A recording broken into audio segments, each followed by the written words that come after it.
need for canonical criticism. Childs felt that the historical critics had ignored the authority of the Scriptures by their analysis of small bits of text. It would be similar to a watchmaker who received a beautiful classic watch, and then in looking at that watch he opens the back of it, begins to investigate how it works, and begins to look at the pieces and take them out, only to get to the end of the dissociation and realize he didn't know how to put it back together. Childs felt that was exactly what the historical critics had done. They were taking the Scripture apart but did not know how to put it back together. Oswalt says it this way: in other words, the net effect of 200 years of higher critical work on the Bible is to render its theology null and void. Sanders said that this is a way of dealing with the biblical text that, while admitting the destructive results of historical criticism, yet preserves the Bible as a theologically valid document. Why canonical criticism? Priest says historical scholarship errs because in various ways it has attempted to get back to the original section of the book. It has largely ignored the function of the final shape of the canonical text within the community. Some related terminologies that you'll see: Child's canonical shape, Sanders' canon hermeneutic, Rendorf's unifying history of composition, Seligman's canon conscious exegesis, and Sama and Fishbane's interbiblical interpretation. How do you do canonical criticism? You ask 4 questions. What is the location of the passage in its larger story? Why was this story included in the passage and not another, perhaps more flattering one? Why does this story and its placement within a larger context tell us about the communities of faith that preserved it and passed it on? And finally, the ultimate question: how does the contemporary community of faith understand this story within its own larger story? That's from Nancy DeClasse Walford. So, as an example of how we do canonical criticism, we could look at the question, why does the so-called Little Apocalypse, chapters 24 to 27, appear in Isaiah? When we look at this, chapters 13 through 23 of Isaiah are oracles against certain nations.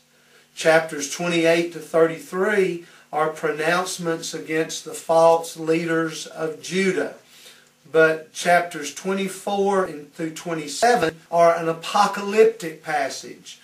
I would submit that chapters 24 through 27 teach general truths.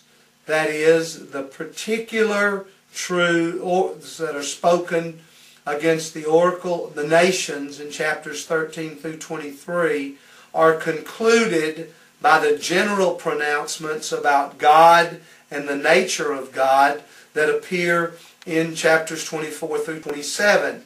The particular pronouncements against the false leaders of Judah are introduced by the characteristics of God that are demonstrated in chapters 28 to 33.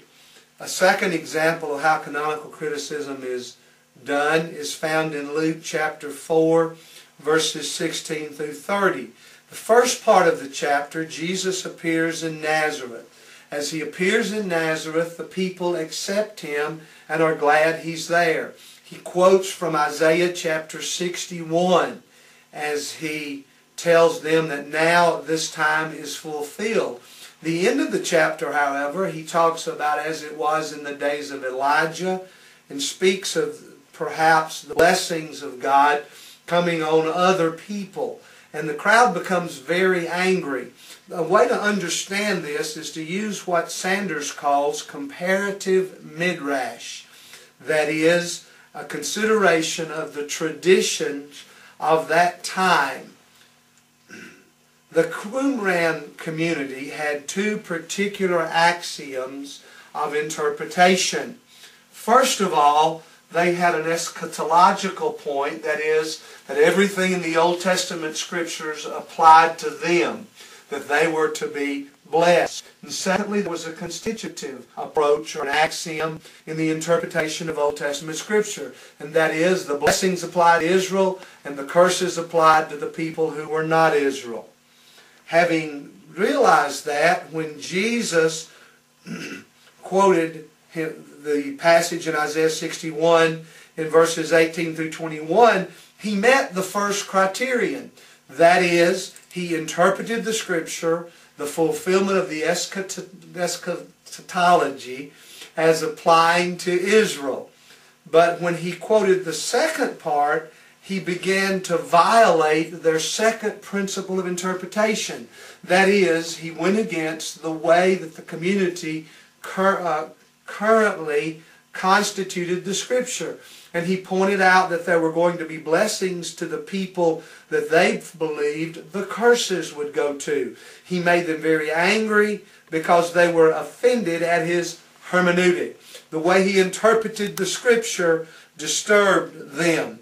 Comparative Midrash tells us about, or gives us a way to understand this particular passage. The pros of canonical criticism: first of all, there's an emphasis on the message, the form, and the context of the text, as opposed to the perceived messages from historical perspectives. Secondly, there is an emphasis on literary content or shape. The cons of this method of interpretation: canonical criticism rejects authorial intent and replaces it with a canonical intent.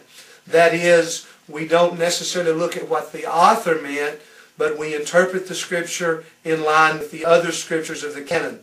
Are we as Pentecostals willing to give up the concept of authorial inspiration? Secondly, canonical criticism disregards historical reference. It seems to interpret text with literary references but ignore historical references. Canonical criticism places inspiration in the community, not in the author.